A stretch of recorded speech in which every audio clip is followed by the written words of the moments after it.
For centuries, humankind regarded the oceans as an inexhaustible source of fish, crab and shrimp. Then we began trying to manage them with regulations and quotas. But the data compiled by scientists leaves little room for interpretation. These measures will not suffice to prevent the collapse of fish stocks. More and more species are threatened with extinction. More and more ecosystems are threatened with destruction. And it is humankind who will suffer in the end.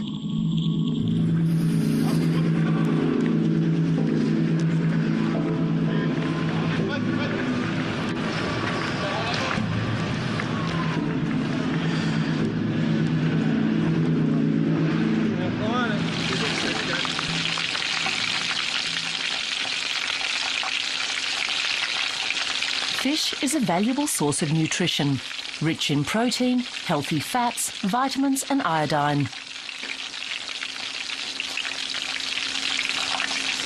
And fish is never boring. Fish is so much more diverse than meat. You can serve it with cream sauce or with butter sauce. You can poach it with lemon, cook it with fat or without. You can practically cook it any way you like. Fisch ist dankbar für jede Zubereitung. Of the 16,764 species of fish in our oceans, humankind uses several thousand for food. For more than 1 billion people, fish is the most important source of animal protein. Fish is a pure product of nature. There's nothing synthetic about it. It's something noble, something that ought to be treated with respect. We have to be aware that a fish has sacrificed its life for us, and in return, we have to treat this product with respect, try to use it sparingly, and make something good of it. Etwas Gutes daraus machen. Europe's biggest fish market still promises everlasting plenty. There's hardly a fish you can't buy here.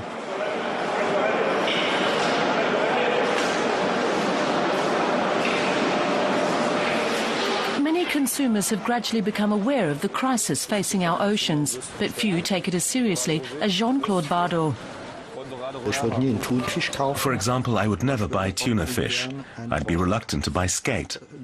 Tuna is an endangered species, so we can go without that. And skate is a fish that produces only about 100 to 150 young per year.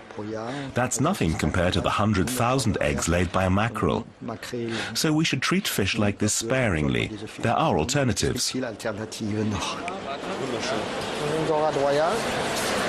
Shoppers here can still choose between more than 100 types of fish and shellfish. Die haben noch Charakter. Nehmen wir auf jeden Fall mit. Ja. Das ist ein sehr schönes Tier.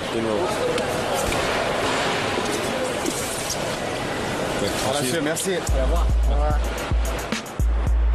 Behind these scenes of plenty is a well-oiled and finely tuned machine that, for the moment, still makes sure the fish keep coming. The goods come from the Atlantic, the North Sea, the Mediterranean and the Pacific, and from the northern and southern hemispheres, from tropical and subtropical waters. What counts here is speed, quantity and turnover.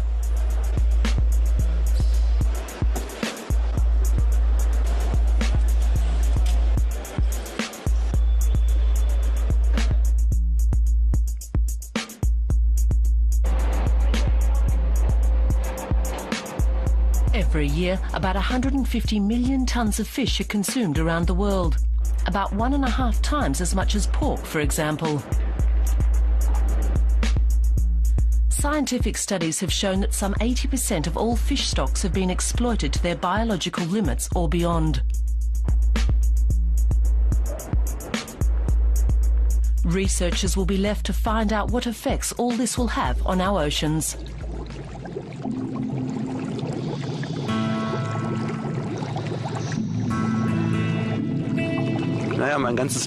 My entire life has revolved around the sea, but I still try to spend as much time as possible in or on the sea.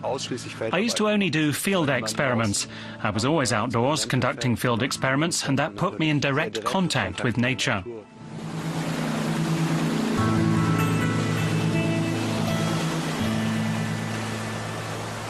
The marine biologist Boris Wurm has spent more than 10 years analysing how large-scale fishing changes the oceans.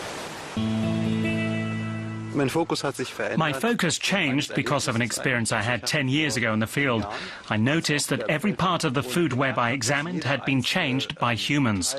It starts with plants and goes all the way up to birds, whales and big fish.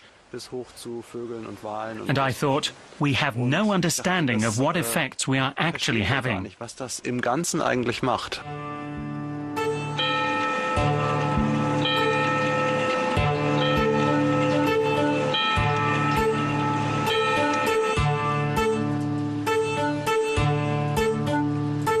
The dramatic effects of fishing do not become apparent until the data are compiled from all oceanic regions. This is why Boris Wurm has collected catch data from all over the world for several decades, along with the detailed results of other marine biologists' research. At the end of this piecemeal work, an overall picture of the state of the oceans emerges. And the results are alarming. Since the 1950s, catches worldwide have increased fivefold. In the same space of time, the amount of fish in the sea has been reduced by half, especially in coastal regions, but also on the high seas and even in the depths of the oceans. Increasing numbers of fish species are being exploited to an ever-growing extent. Some 15% of fish stocks are on the verge of total collapse, and many more are headed the same way. The consequence for our ecosystem is that species can no longer fully play their ecological role. For example, if a predator fish no longer controls the population of its prey and in turn their numbers explode. Marine biologist Bob Scheibling is examining just such a phenomenon, the sea urchins off the coast of Canada. Their greatest natural enemies are predators like cod. But cod stocks off the Canadian coast have collapsed since the mid-1990s after decades of overfishing. And they have yet to recover in this region. As a result, the population of sea urchins has exploded. This has drastic effects on the coastal ecosystem. So kelp beds are remarkably rich and productive ecosystems. They've been likened to the rainforests of the sea. They certainly look like it. Normally, the entire coast is overgrown with kelp beds. You can see these tremendous aggregations of urchins just weighing down the kelp and consuming all of the kelp. Overfishing has brought about the collapse of an entire ecosystem.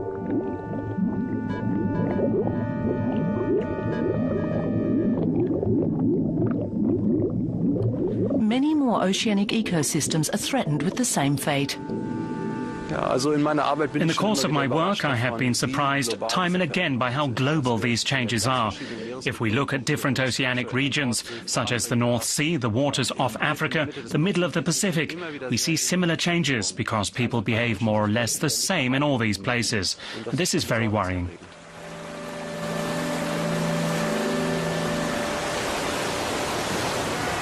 In the meantime, many states have begun trying to control the negative impact of overfishing.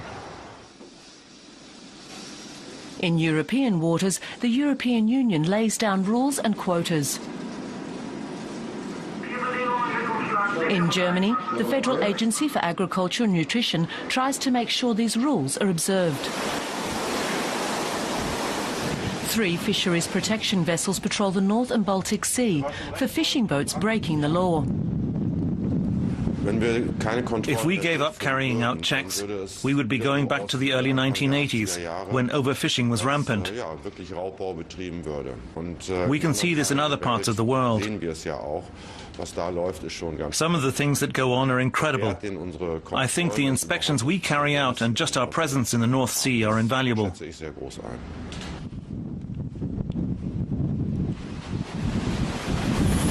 The inspectors are ship's officers with additional qualifications as fisheries inspectors. They conduct up to 880 checks a year in the North Sea alone.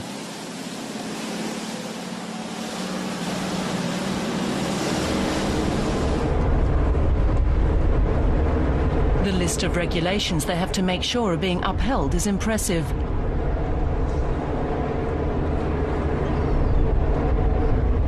The number of days the fishermen can spend at sea is regulated, as is the size of the fishing boat and its engines.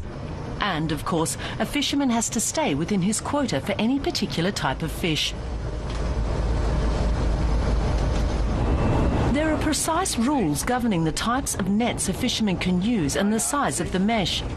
For sole and plaice, for example, the mesh must be between 80 to 90 millimetres wide. If the mesh is too small, young fish get caught up in them before they reach reproductive maturity.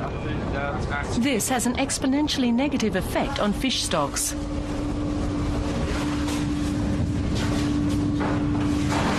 In the cool room, the inspectors look for species for which the fisherman has no licence or quota. In this case, cod would be an infringement. They also check that the fish aren't smaller than the minimum size allowed. The minimum length is 27 centimeters. We can see this fish is more than 27 centimeters long, so it's okay. However, the strict rules only apply to catches brought ashore by the fishermen. What they catch at sea is irrelevant. But that is exactly what counts when it comes to protecting the oceans.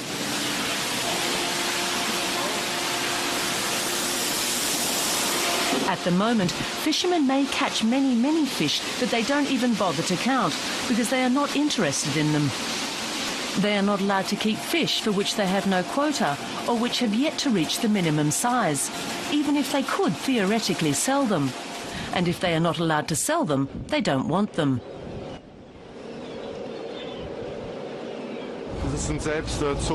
They throw back sole, starfish, crabs, mussels, dabs, and most of them are dead already. All the same, this fisherman has not broken any rules.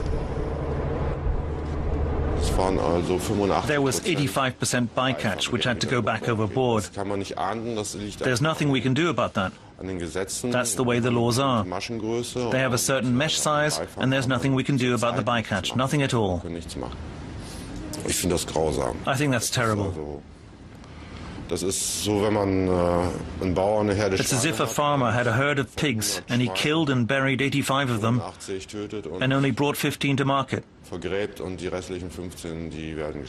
think it's absolutely awful.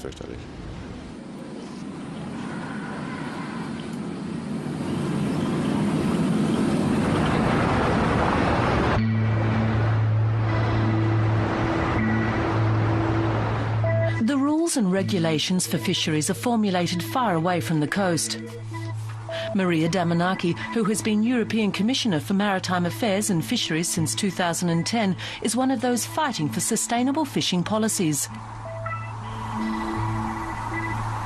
The Commission has had some success, notably the banning of what's known as high grading. It's the worst form of discards. And it's the worst form because if we're talking about high grading, then the fisherman, the man, destroys the resources on purpose. You have some fish there, you throw it into the sea just because it's not profitable enough. Some fishermen throw them away to make room for more lucrative fish. That was perfectly legal in the EU until 2008. 10 years ago or 20 years ago, there was a lot of fish in the sea. So maybe the people then thought that they can afford discards. But now this is not the case anymore because we have less and less fish. We fish more and more.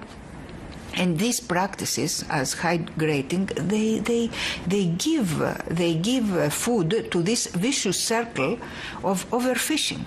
We overfish, we throw in the sea, we overfish, and there is no fish left. So we owe this to our children. I'm trying to persuade everybody that we just accept what the scientists tell us about fish mortality and try to do.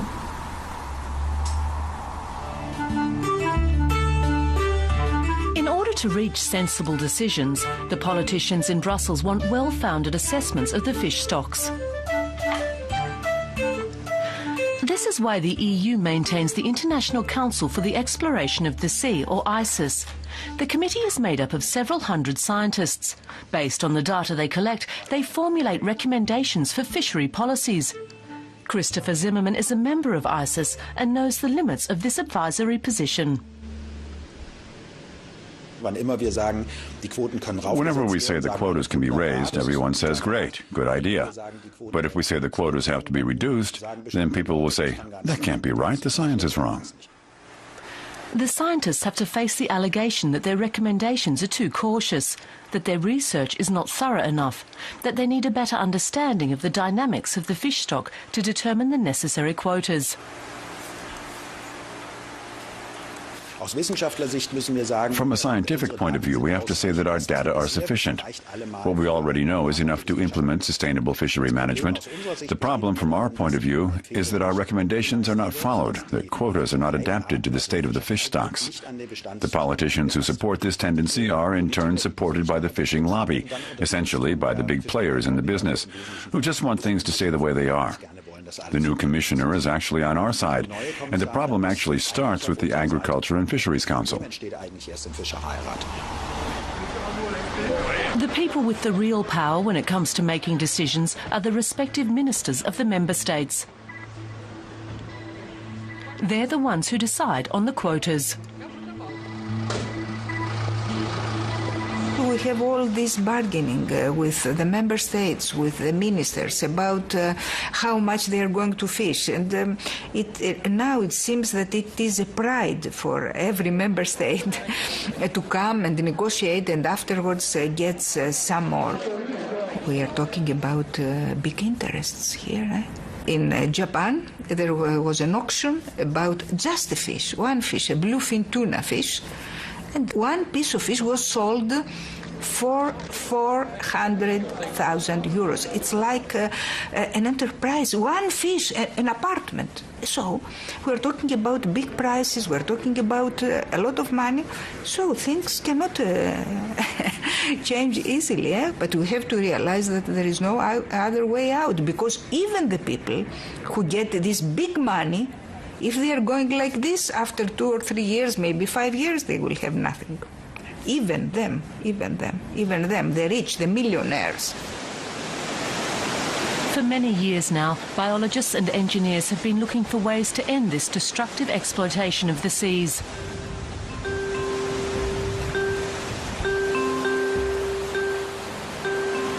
They're banking on aquaculture, which has found ways to breed large quantities of fish. The industry is growing rapidly. Almost 1 in every 2 fish consumed worldwide comes from aquaculture, and its share of the global fish market continues to grow. And the methods are being continuously improved, especially in Europe and North America.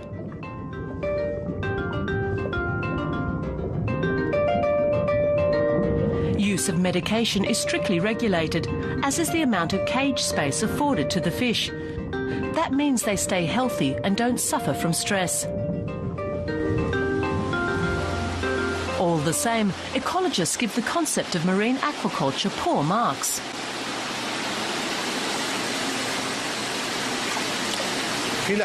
Many of the saltwater fish bred in aquaculture facilities are predators. That means they are high up in the food chain. It's as if we were to breed lions and tigers and catch game from the woods to feed them. There's no sense in that. On land, we have cows and pigs lower down in the food chain. That is not the case with fish farming. That involves catching fish in the wild and feeding them to the predators in the aquaculture farms. To get his fish to grow quickly and reach the required size within a year, the fish farmer must constantly feed his stock. The amount of wild fish in the feed fluctuates with the prices for commodities such as fish meal and fish oil.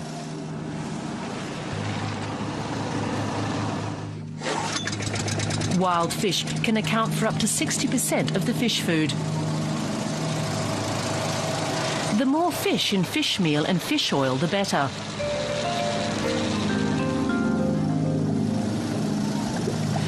It means the fish are fed something similar to what they would eat if they led normal lives as predators. It makes for maximum growth and hence maximum profit.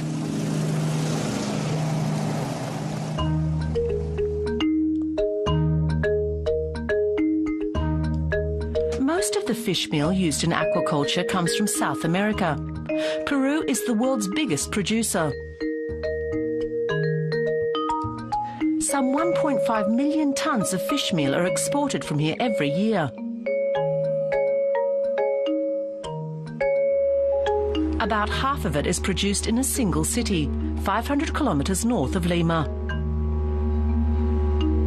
The demand for fish meal from Peru is extremely high all over the world right now. It's rich in proteins, and that makes it very popular on the global market. This market is insatiable. Demand far outstrips what we can produce.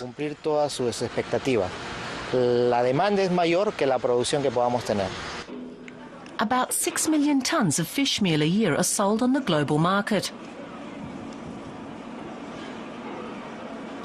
In Peru, it is only produced for a few months a year, when large schools of anchovies migrate along the coast.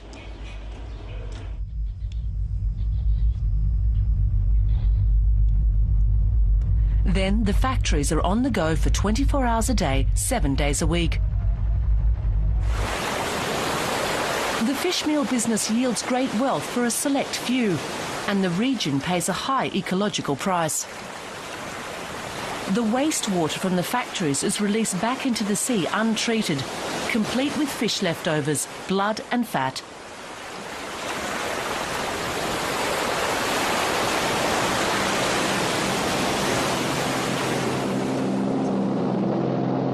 Over decades, this organic waste has settled and built up on the floor of the Bay of Chimbote. The biologists at the Peruvian National Marine Research Institute, IMARPE, are powerless to do anything except document the environmental damage. This smell of sulfur is typical. The sediment on the sea floor is mostly made up of sulfur and methane. We assume that conditions there are devoid of oxygen. We're talking about a contaminated layer of mud ranging from 2 to 8 meters thick. The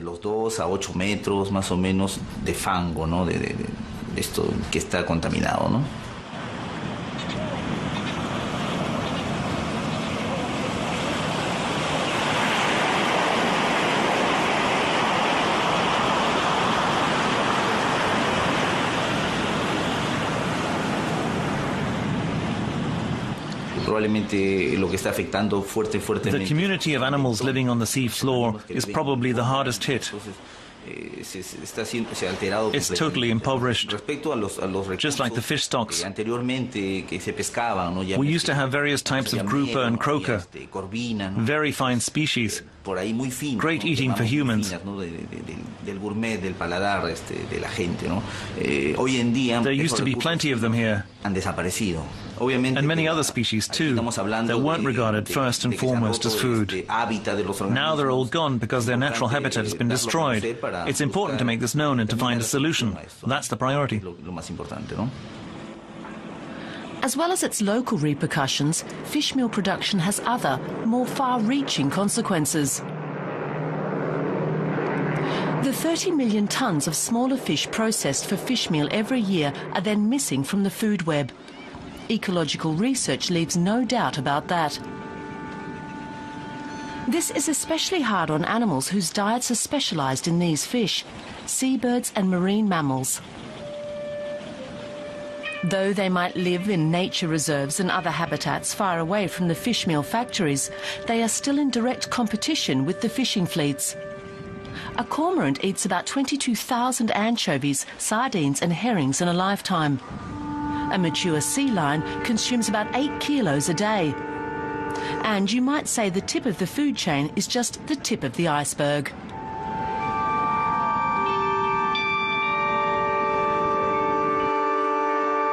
The small fish that are caught on a large scale to make fish meal occupy a key position in the marine food web. They play an important role, both for the fish they prey on and the fish that prey on them. If we take a key species out of the system, the entire system suffers.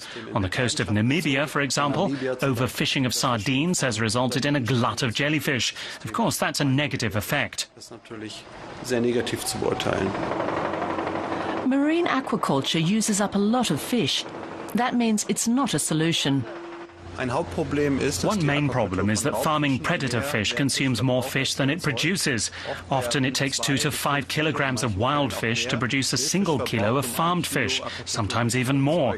That may take some of the fishing pressure off the bigger predators, but it adds to the pressure on the prey, and this does not lead to an improvement in the situation. It exacerbates the problem of overfishing. Führt nicht zu einer Entlastung, sondern einer Verschärfung des Problems der Überfischung im Meer. But not all fish are predator fish. There are plenty of freshwater fish that live off plants and make for good food. To breed them, there's no need for the sea. There's no need even for a pond or river.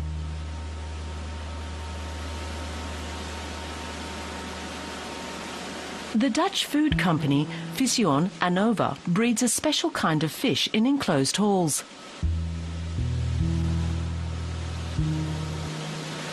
It's called clares and is especially well suited to aquaculture. The fish are unaggressive and can be farmed in dense populations. They grow quickly and have very efficient metabolisms. It takes just 700 grams of feed to produce a kilo of clares. A kilo of chicken requires 5 times as much feed. 70% of the feed is derived from plants. 30% is fish meal. Clares are not purely herbivore, they're omnivores. To stay healthy, there must be some fish in their food. But they need far less than predator fish. To produce a kilo of salmon, you need 2 to 3 kilos of wild fish. It takes far less to raise a clares to maturity. So clares farming produces more fish than it consumes, not the other way round. This is why biologists give top environmental marks to largely herbivore freshwater fish farms. Of course, sustainability is important because we want to make a good product, but also important because for the market, people are more and more aware of that it's important not to fish the sea empty. Of course, you could not sell a fish that is not very good just because it is sustainable. It's very important that next to that, it's also a good product. A clares farm like this produces 1,000 tons of fish per year. High-performance centres like this can take some of the burden off the oceans because they don't involve breeding predator fish. But there are other forms of sustainable aquaculture too.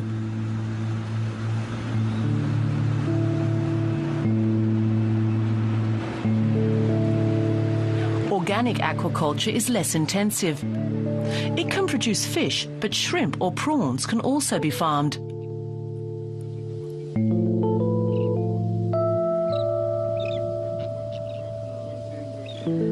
The shrimp farm Biocentinella produces western white shrimps. They live in brackwater in river deltas, where the salt water mingles with fresh water. The owner of this farm, Javier Barragan, switched to organic aquaculture 10 years ago, but not entirely of his own free will. In the year 2000, 2001, we had a very devastating disease for shrimp, which is the white spot. The tendency at that moment was to increase the use of antibiotics to try to do something about it, but it was worse. So I said, we will not give any more chemicals or antibiotics, even if I go broke, but there's no sense to do that. And amazingly, nothing happened. The mortality didn't increase, it stopped. And then a company from UK said, well, I want to buy your product under the organic principle. And I said, yeah, okay. How much? All your products. Barragan's farm has been certified as an organic and fair trade operation since 2002. That means he has to observe strict guidelines. Every year, an inspector comes to make sure he has stayed within the rules.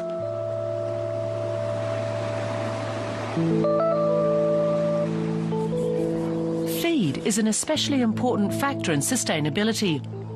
The main ingredient is grain, but organic shrimp can't get by without some fish meal in their diet. It makes up about 30% of the feed. But organic fish meal is made purely of fish waste. For example, leftovers from fillet production.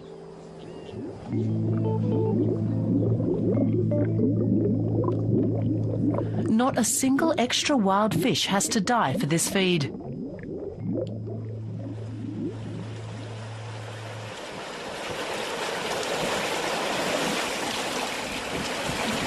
Organic farms like this are less productive.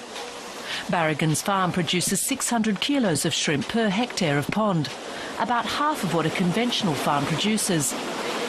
The prices paid for organic produce are higher, but not high enough to make up the difference in profit. Organic principles and concepts is more expensive, but I never look after that. I love this. I feel this is good, and that is the most rewarding thing for me. Ecological, sustainable aquaculture like this really can take some of the burden off the oceans. But it can't satisfy the world's appetite for fish.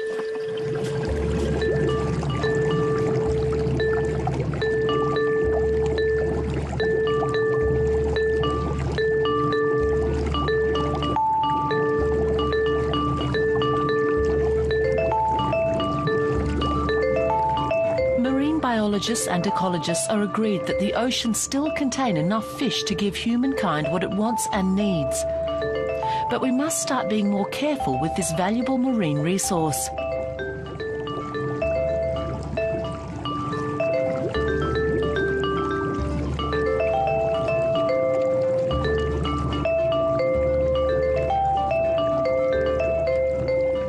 There are examples to be found all over the world of how a moderate approach can pay off. One example is the cod stocks in the eastern Baltic Sea. Biologists from the Institute for Baltic Sea Fisheries have been monitoring them for years. Back in 2005, cod stocks were at a low ebb. The quotas were set much too high, much higher than scientists recommended. And then about 35 to 45% more cod was fished than legally permitted. Polish fisheries were largely responsible, and the Polish government turned a blind eye. That didn't change until the government changed in Poland.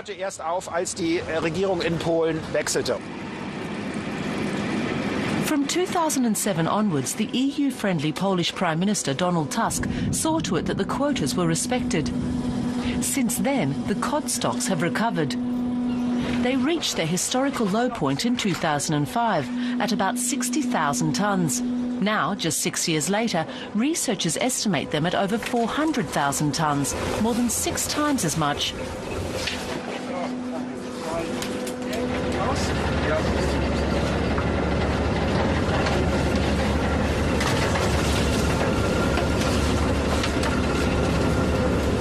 Christopher Zimmerman and his colleagues closely monitor the Baltic cod stocks.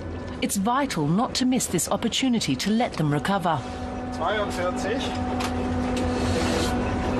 Of course, there's always a danger that if the stocks recover quickly, the fisheries lobby will be quick to demand higher quotas. And that is very much the case here. Luckily for the cod stocks, we were able to implement a management plan in 2007, and this management plan contains what we call a stability clause. That means quotas may not be raised as quickly as the stocks recover, that they can only increase by 15% over the previous year's quota. That ensures that quotas only rise moderately and that stocks have a real chance to recover. And we can see the results. The stocks are doing well.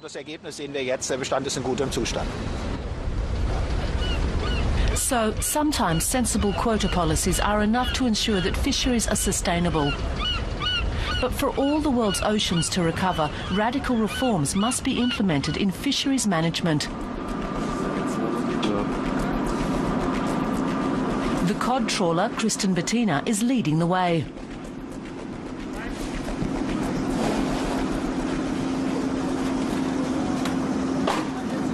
The fishermen on board are under constant supervision.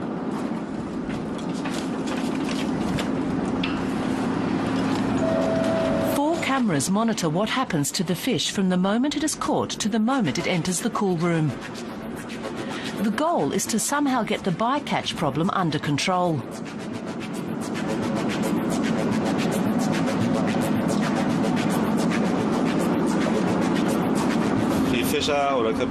We fishermen or captains are accused of doing illegal things all the time. So we said, let's install some cameras and subject ourselves to round-the-clock monitoring. And then nobody can accuse us of catching or throwing away small fish or the like. We replace the hard drive every 4 weeks and make the old one available to the authorities for inspection. The data are analysed at the Institute for Baltic Sea Fisheries in Rostock, where Germany's pilot study on supervised fisheries is based. Christopher Zimmermann is in charge of the programme. The video system covers every catch from start to finish.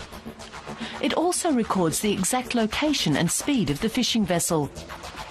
That makes it possible to establish precisely where and when the catch was made.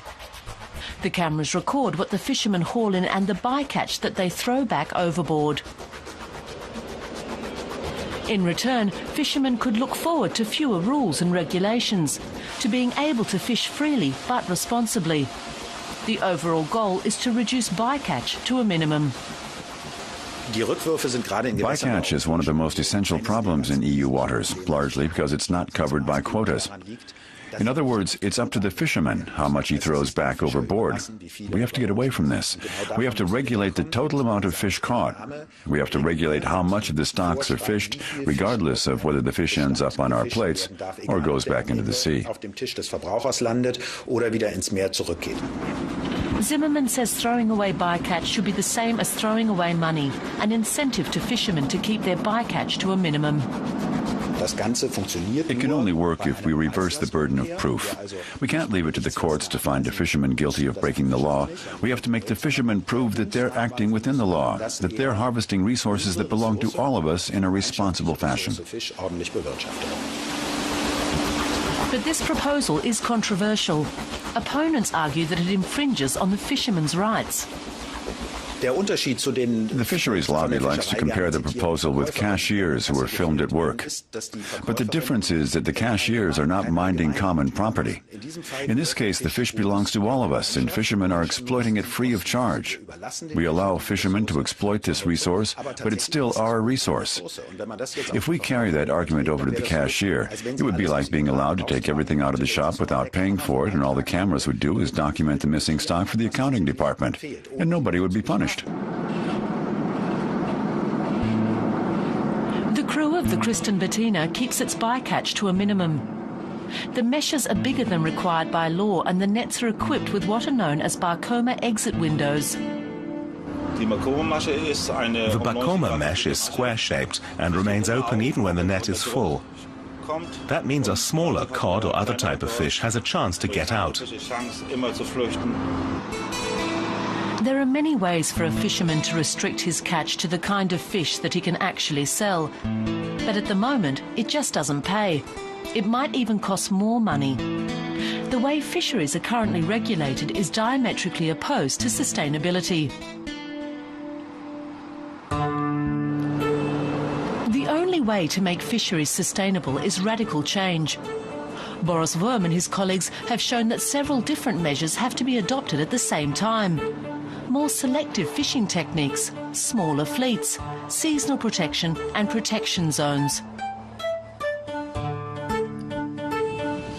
If the oceans are to avoid depletion, fishing pressure has to be reduced. Fishing pressure is defined as the amount of fish killed measured against the amount of fish in the sea. That doesn't mean there has to be less to go around. To understand the effects of fisheries, we have to explain the connections between the amounts caught, fishing pressure, and the effects on ecosystems. You can look at it like this. Fishing pressure can range from 0 to 100%. At the moment, fishing pressure is growing. Catches grow at first, then reach their ideal point, but then fall again because the fish stocks collapse. At the same time, the ecosystem loses biomass, and the average size of the fish shrinks. In other words, there are fewer fish, they are smaller, and the most important aspect in terms of conservation is that the number of collapsing fish stocks is increasing rapidly. That's where we are today. In other words, we are overfishing the oceans. We fall short of the ideal level and a large amount of fish stocks have already collapsed. Our proposal is to try to maintain the size of the catch while cutting the fishing pressure by half to the point where we can still harvest the same amount, but the collateral damage to the environment is much less significant. Most regions are here in this area at the moment. This is where we are, this is where we want to be. And that's the path fisheries management has to take on a global level.